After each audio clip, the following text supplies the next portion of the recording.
আপনার ছেলে পকেটে হয়ে যাবে, আপনার ছেলে অতি অতি তাড়াতাড়ি একবার সব বিসর্জন করে কদিন পরে লাভ হতে যাওয়ার ছাড়া কোনো রাস্তা থাকবে না।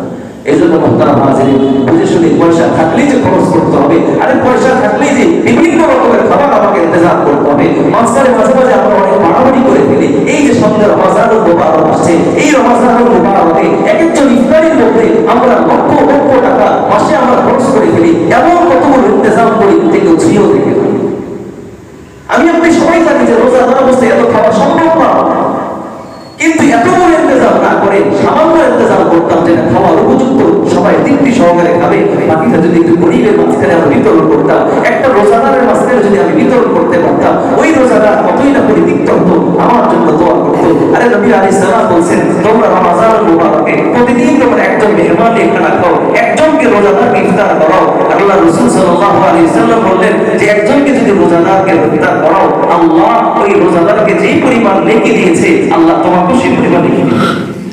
সাহাবায়ে কেরাম তো আমাদের মতো বড় লোক ছিলেন না।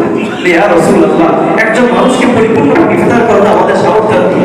আল্লাহ রাসূল বলেন, একটা খেজুর দিয়েও যদি ইফতার করো, এক টুক পানি, এক পেয়ালা দুধ, এক টুক দুধ দিয়েও যদি ইফতার করো, আল্লাহ তোমাকে সেই পরিমাণ নেকি দিবে।